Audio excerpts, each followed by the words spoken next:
दुबे मुंबई से। सबसे हाथ जोड़ के निवेदन है कि कृपया इस वीडियो को किसी पार्टी का कार्यकर्ता बनकर मत देखिए। आप भले विश्व के किसी भी राजनीतिक दल से संबंधित होंगे, लेकिन इस वीडियो को एक आम भारतीय बनकर देखेंगे तो आपको इस वीडियो का महत्व समझ में आएगा। विनय दुबे ने आज तक किसी पार्टी की चाटुकारिता नहीं की है। किसी नेता के अड़ुए सहला के विनय दुबे यहां तक नहीं पहुंचा है। मैं खुले तौर पर डंके की चोट पर अपनी बातें रखता हूं और शायद यही कारण है कि देश के अंदर मुझे इसी तरह के विचार के लिए जाना जाता है। जो भी कहूंगा मुंह पर कहूंगा, डंके की चोट पर कहूंगा, बुरा लगे तो लगे। मुंबई के अंदर अभी कुछ दिन पहले इंडिया गठबंधन का बैठक हुआ। अभी एक राष्ट्रीय पार्टी के राष्ट्रीय प्रवक्ता से मेरी फोन पर बात हो रही थी। मैंने उनसे कहा कि भैया आपको दलितों से और मुसलमानों से क्या दिक्कत है कि आप उनके जो प्रतिनिधित्व हैं, खास तौर पर जब आपकी विचारधारा एक है कि आपको नरेंद्र मोदी भारतीय जनता पार्टी की सांप्रदायिक ताकतों को रोकना है और उससे भी बढ़कर इस देश को जो संविधान को खत्म किया जा रहा है उसे रोकना है, लोकतंत्र को बचाना है, तो आपको भारत से जुड़ना पड़ेगा। भारत का मतलब केवल राजनीतिक दल नहीं है। भारत का मतलब होता है कि भारत का हर वो नागरिक जो इस समान विचारधारा का समर्थन करता है, यानी जो भी भारतीय जनता पार्टी के नीतियों से, उनके कृत्यों से परेशान है, उनकी विचारधारा को नहीं सही मानता, ऐसे तमाम लोगों को आपको अपने साथ जोड़ना पड़ेगा। ये आपका चॉइस नहीं है, ये आपकी जिम्मेदारी है कि इंडिया अलायंस के अंदर उन तमाम राजनीतिक दलों को आपको लेना पड़ेगा। भले व्यक्तिगत तौर पर आप उनसे नहीं, उनकी विचारधाराओं को नहीं पसंद करते हो या आपका आपसी दुश्मनी हो। आप इंडिया को, संविधान को, लोकतंत्र को बचाने की बात करते हैं, लेकिन आपको राजनीतिक दल और उनके कुछ नेताओं से आपको दिक्कत है।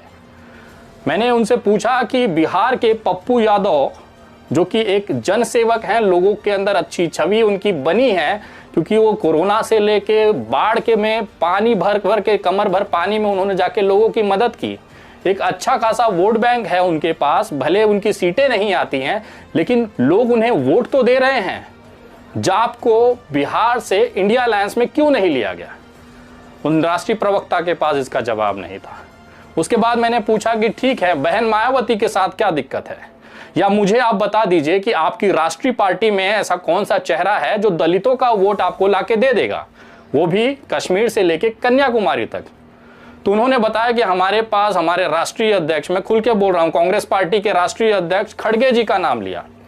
मैं आपसे पूछना चाहता हूं कि क्या खड़गे जी जो खुद दलित समाज से आते हैं, बहुत वरिष्ठ नेता हैं, उनका बहुत सम्मान है, लेकिन मैं व्यक्तिगत तौर पर यह जानता हूं कि उनके अंदर वो ताकत नहीं है जो दूसरे राज्यों में जाकर वहां पर दलितों का वोट उनको दिला सके। अगर ऐसा होता तो उत्तर प्रदेश विधानसभा चुनाव में कांग्रेस पार्टी को कितने दलित वोट वो दिला पाए हैं? उसके बाद मैंने पूछा कि क्या आपके पास मुस्लिमों का प्रतिनिधित्व है? तो उन्होंने कहा कि एक बहुत बड़े शायर हैं जो इस समय राज्यसभा के सदस्य हैं, वो हमारे अल्पसंख्यक विभाग के अध्यक्ष हैं, राष्ट्रीय अध्यक्ष। वो पूरे देश में जाकर मुसलमानों को एकजुट कर कर वोट दिलाएंगे। मैंने बोला भैया सुनो, ये मुशायरा नहीं हो रहा है, शायरी कि महफिल जमानी है, वोट दिलाना है। जो इंसान खुद अपनी लोकसभा चुनाव में 5 लाख से ज्यादा वोटों से हारा, वो भी उसी पार्टी से जिससे वो आज राज्यसभा है, कांग्रेस के सिंबल पर, मुरादाबाद जैसी सीट जहां पर बहुसंख्यक जो आबादी है वो मुसलमानों की है, अपने मुस्लिम कम्युनिटी के अंदर 5 लाख वोटों से शर्मनाक हारने वाला इंसान आपको महाराष्ट्र में, कर्नाटका में, आंध्र प्रदेश में, उत्तर प्रदेश में जाकर मुसलमानों का वोट दिला देगा।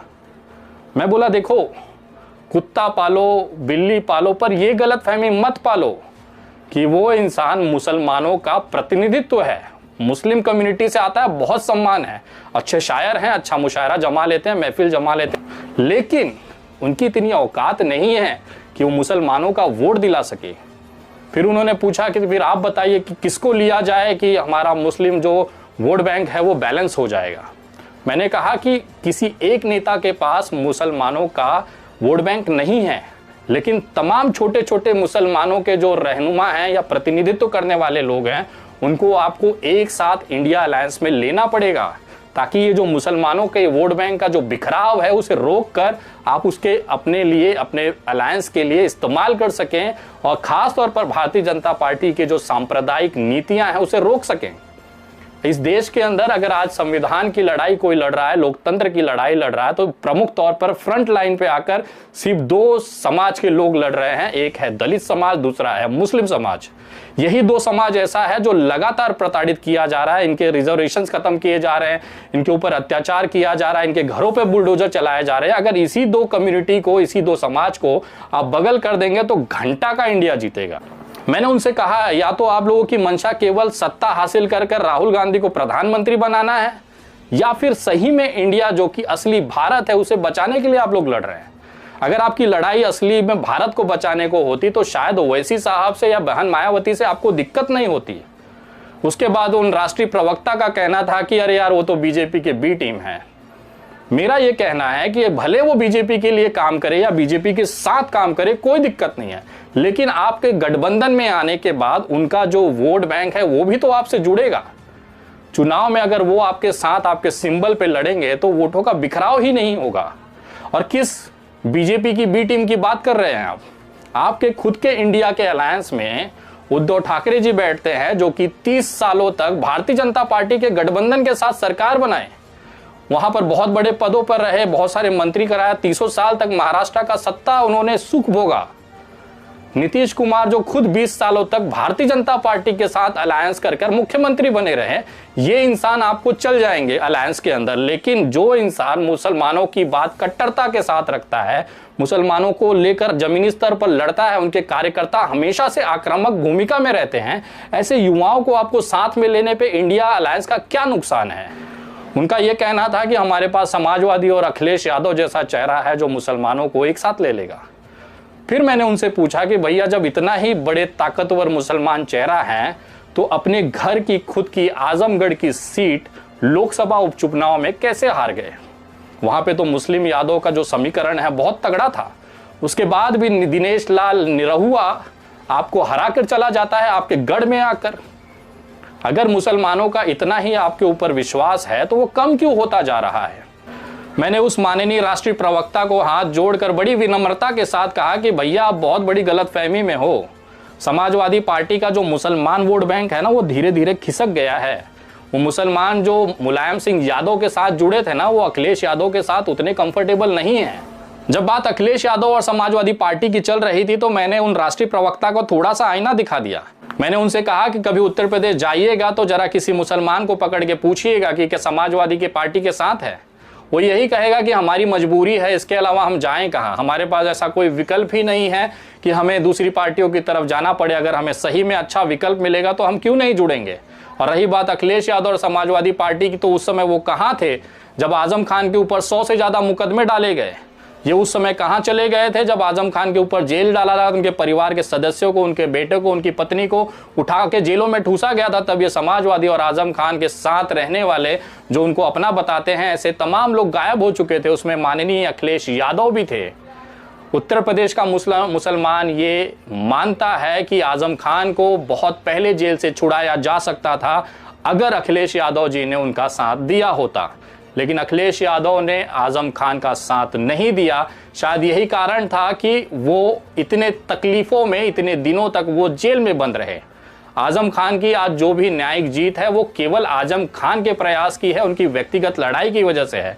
उसमें अखिलेश यादव का योगदान शून्य है। ये बात मेरी नहीं है, ये उत्तर प्रदेश के किसी भी मुसलमान को जाकर आप पूछ लीजिए, उसका यही कहना है। केवल मुसलमानों के पास सही में कोई प्रतिनिधित्व नहीं है, उनकी मजबूरी है कि भाजपा को वो वोट नहीं कर सकते, लेकिन इसके बदले उनके सामने जो भी विपक्षी दल होता है उसको ये वोट करते हैं। उनका ये कहना था कि हमारे दिल्ली में अरविंद केजरीवाल है जिनको पूरा मुस्लिम वोट बैंक वोट देता है, मुसलमान पूरा आम आदमी पार्टी को वोट देता है। मैंने भी उनसे यही कहा कि देता है क्योंकि उनके पास विकल्प नहीं है। अगर सही विकल्प उनको मिले तो ये किसी पार्टी को पूछे तक नहीं। अगर इनके अंदर एकजुटता है, अगर मुसलमानों के अंदर एकजुटता आ जाए ना, तो कोई राजनीतिक दल जो कि सेक्युलर विचारधारा रखते हैं कभी टिक नहीं पाएंगे। ये अपने मजबूरी में किसी पार्टी को वोट देते हैं। फिर मैंने उनसे पूछा कि जरा दिल्ली दंगों में मुसलमानों के ऊपर हुए अत्याचार पे जब अरविंद केजरीवाल चुप्पी साधे हुए थे तो उस समय दिल्ली के जो मुस्लिम थे, और आज भी ये चीज़, ये सवाल उनके अंदर जज्बा है, उनके अंदर जिंदा है कि जब दिल्ली जल रही थी, मुसलमानों को घरों में घुस के मारा जा रहा था, तो यही हमारे रहनुमा आम आदमी पार्टी के अरविंद केजरीवाल कहीं दिखाई नहीं दे रहे थे। मुसलमान एक लौता अकेला पड़ रहा था, अपनी लड़ाई खुद लड़ रहा था। आज भी सैकड़ों युवा मुस्लिम समाज के इन दंगों के कारण तिहाड़ जेल में बंद है। कौन सा आवाज अरविंद केजरीवाल ने या फिर अखिलेश यादव ने उठा लिया? ये वो सवाल थे जिससे राष्ट्रीय प्रवक्ता जी तिलमिला गए, उनके पास जवाब नहीं था। मैंने कहा उनसे कि मैं एक छोटा सा सामाजिक कार्यकर्ता हूं, मेरे सवालों के जवाब आपके पास नहीं है। सोचिए उस समय जब करोड़ों दलित समाज, करोड़ों मुस्लिम समाज आपसे यही सवाल पूछेगा तो आप उसे क्या जवाब देंगे? एक शायर मुसलमानों का रहनुमा नहीं है, एक दलित नेता हो सकते हैं लेकिन दलितों के रहनुमा नहीं हैं। जब भी दलितों का नाम लिया जाता है तो माननीय कांशीराम जी सबसे पूजनीय है, उसके बाद अगर किसी का नाम आता है तो वो आता है बहन मायावती का। आज भी ये नियम है, दलितों के अंदर ये भावनाएं हैं कि भले चाहे जो स्थिति में रहे, मायावती जी या बसपा जो कहेगी, हाथी के अलावा उनके कोई भी बटन नहीं दबना है। जब ये स्थिति दलितों की आप जान रहे हैं, उसके बावजूद भी राम गोपाल यादव, चाहे लालू प्रसाद यादव, ऐसे तमाम लोग मायावती का बार बार इंसल्ट इसलिए कर रहे हैं कि उनको पता है कि ये वोट बैंक का बिखराव होगा, तभी इंडिया अलायंस को फायदा मिलेगा। तो कृपया अपने जो अलायंस का, जो इंडिया अलायंस का स्लोगन है कि जुड़ेगा भारत, इसको कृपया आप बदल दीजिए, क्योंकि आप भारत जोड़ने के लिए नहीं बैठे हैं। मुझे ऐसा लग रहा है केवल अपने राजनीतिक स्वार्थों को पूरा करने के लिए, सत्ता हासिल करने के लिए आप तमाम लोगों ने ये गठबंधन बनाया है, जिसका खामियाजा आगामी चुनाव में ये देश भुगतेगा। अगर आप सही में इंडिया को बचाना चाहते हैं, भारत को बचाना चाहते हैं, तो आपको पप्पू यादव को भी साथ लेना होगा, आपको मायावती को भी साथ लेना होगा। मुसलमानों के सबसे बड़े चेहरे इस देश के अंदर MIM के ओवैसी साहब को भी आपको साथ में लेना होगा। उत्तर प्रदेश के सबसे युवा क्रांतिकारी नेता चंद्रशेखर आज़ाद रावण को भी आपको साथ में लेना होगा। ये तमाम वो चेहरे हैं जिनके लिए बिना ये इंडिया पूरा ही नहीं होगा।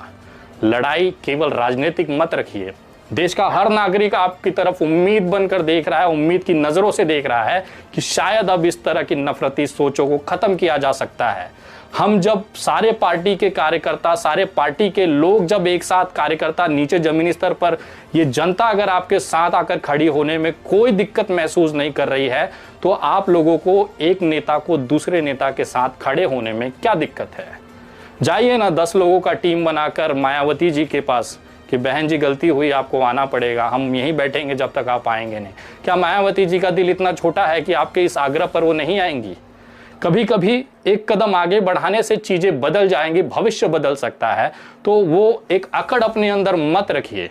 आपको ओवैसी को लेने में मेरे हिसाब से कोई हिचक नहीं होनी चाहिए। अगर आपका सही में मुद्दा जो है, जो विश्वास है, या आपका सही में जो विजन है, वो भारतीय जनता पार्टी को और 2024 के लोकसभा चुनाव में सांप्रदायिक और नफरती ताकतों को अगर रोकना ही आपका असली मुद्दा है, असली विचारधारा है, तो आपको इन तमाम लोगों को साथ में लेना होगा।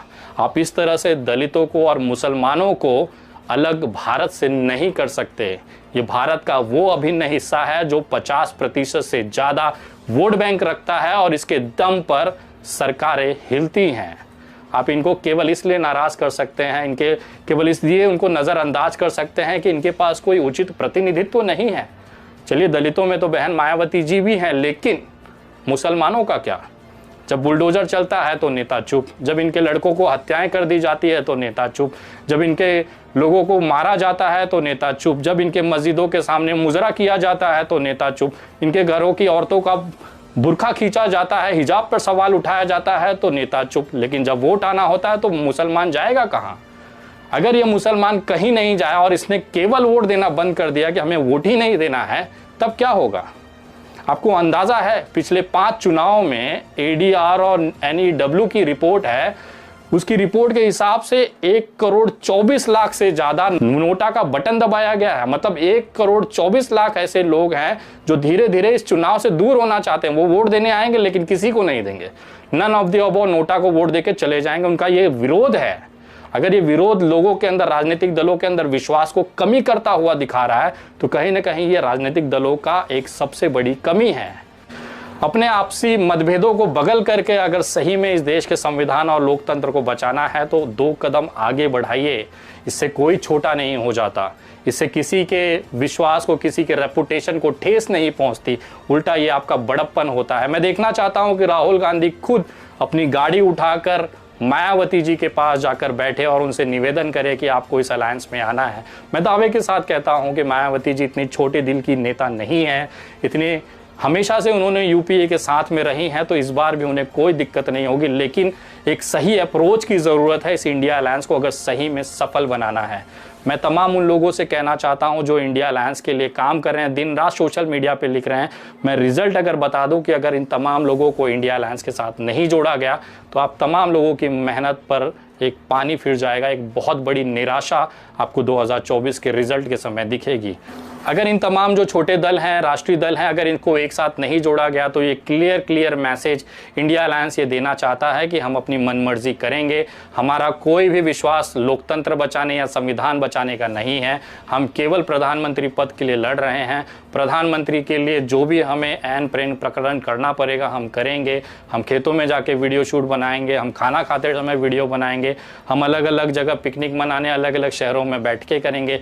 लेकिन रिजल्ट जो होगा वो 0 बटा सन्नाटा ही होगा। विनय दुबे की ये बात आप लिख कर ले लीजिए। इस देश के अंदर आप दलितों को, मुसलमानों को कभी भी नज़रअंदाज नहीं कर सकते। मैंने उन राष्ट्रीय प्रवक्ता को कहा कि भाई साहब आपकी अपनी औकात पता है? कौन सा वोट बैंक है आपके पास जिसके दम पे आपके अंदर इतनी अकड़ है? भारतीय जनता पार्टी को 70% ब्राह्मण वोटर हैं। ब्राह्मण वोट जो होता है 70% वो भारतीय जनता पार्टी के पास जाता है। आपके पास क्या है? केवल 10%, वो भी वो जो आपका कार्यकर्ता है। पारंपरिक जो कांग्रेस का वोटर है ब्राह्मण समुदाय, वही आपको वोट देता है। इसके अलावा कोई नया वोटर आपसे नहीं जुड़ा है। क्षत्रियों की, राजपूतों की बात करें तो 95% क्षत्रिय जो हैं वो बीजेपी के साथ एक पैर पर खड़े हैं पूरे देश के अंदर। कांग्रेस और इंडिया अलायंस की बात बता दीजिए कितने राजपूत आपके साथ हैं। वैश्य समाज की जो कि बनिया जिसे आप कहते हैं, वो तो 95 से 99% बीजेपी का कट्टर वोट बैंक है और उनके साथ ही खड़ा रहेगा चाहे जो स्थिति हो जाए। उसके बाद आप आ जाइए कायस्थ समाज, ये पूरा का पूरा 95% कायस्थ समाज जो है वो बीजेपी का वोट बैंक है। अगर आप पिछड़ों की बात करें तो 30% से ज़्यादा जो पिछड़ा वोट बैंक है उसमें बीजेपी ने 2023 तक सेंध लगा चुकी है, जिसमें आपको राजभर हैं, निषाद हैं, उसके बाद में यादव हैं। आप किसी भी उत्तर प्रदेश के ये 10 यादवों से पूछेंगे तो उसमें 3 आपको भाजपा ही मिलेंगे, जो भाजपा का झंडा उठा के दिन रात समाज में मेहनत कर रहा है, उनको जिताने की कोशिश कर रहा है। बाकी अगर दलितों का पूछ ले कि अगर दलित वोट बैंक, अगर दलितों के पास विकल्प नहीं है वहां पर कांग्रेस के अलावा या कोई अच्छी पार्टी के अलावा, तो उनका भी वोट जाता है बीजेपी को। शायद यही नतीजा था 2019 में जो इतने प्रचंड बहुमत के साथ बीजेपी ने वापस सत्ता हासिल की। दलितों का सबसे बड़ा टर्नओवर हुआ है बीजेपी की तरफ। ये वो सब कारण है जिसको आपको देखना होगा। अगर आप इंडिया अलायंस की औकात की बात करूं मैं, तो क्या वोट बैंक है उनके पास? ब्राह्मण 10%, राजपूत 5%, वैश्य 2%, कायस्थ 5 से 10%, पिछड़ा वोट आपके पास है 40%, लेकिन वो भी डगमगा रहा है। उसके बाद आपका जो सबसे बड़ा जो इंडिया अलायंस का वोट बैंक है वो पता है क्या है? वो है 60%, 70% से ज़्यादा मुस्लिम। लेकिन इसी 70% वोट बैंक को आप नज़रअंदाज कर रहे हो। आपको पता है कहाँ जाएगा? हमारे पास ही आना है, उनके पास कोई विकल्प थोड़ी है। ये गलतफहमी में दूर रहिए। अगर मुसलमान ने चाह लिया, उसने अगर वोट ही नहीं दिया ना, तो आपकी औकात आपके चीज़ों को 2024 में दिखाई देने लगेगा। इसलिए मैं फिर से निवेदन करता हूं कि चाहे MIM के ओवैसी साहब हों, चाहे बहन मायावती जी हों, चाहे चंद्रशेखर रावण हों, चाहे पप्पू यादव हों, इन तमाम लोगों को आपको इंडिया अलायंस में लेना पड़ेगा। ये निवेदन नहीं है, ये आपकी जिम्मेदारी है कि इनको साथ लेकर ही आप इस तरह की बड़ी लड़ाई लड़ सकते हैं। इस तरह के तमाम हर राज्य में 2-4 ऐसे लोग हैं जिनको बिना साथ में लिए आप ये लड़ाई नहीं लड़ सकते हैं। इनके अलावा अगर आप लड़ते हैं तो रिजल्ट मैं आज आपको बता देता हूँ, वीडियो सेव करके रख लीजिएगा। 2024 में इंडिया अलायंस सत्ता तो दूर की बात है, 50 से 100 का आंकड़ा भी नहीं पार कर पाएगी अगर इसी तरह से ये अपनी अकड़ में चलते रहें। इनके आंकड़ों के लवड़म भोज्यम हो जाएंगे। वीडियो कैसी लगी है कमेंट करके ज़रूर बताएं। वीडियो शेयर करें, ज़्यादा से ज़्यादा लोगों तक पहुंचाएं। ये वो आईना है जो मैं दिखाना चाहता था आप तमाम लोगों को। आप किसी पार्टी के कार्यकर्ता के तौर पर इसे देखेंगे तो आपको ये बिल्कुल भी समझ नहीं लगेगा, आपको शायद बुरा लग सकता है, लेकिन एक नागरिक के तौर पर ये समझने की कोशिश करिए कि हमारी लड़ाई जिससे है उसके लिए एकजुटता और संगठनात्मक तरफ पर एकता बहुत ज़रूरी है। अगर ये नहीं हुआ तो जीतना नामुमकिन है। अगली वीडियो बहुत जल्द, तब तक जय हिंद, जय महाराष्ट्र।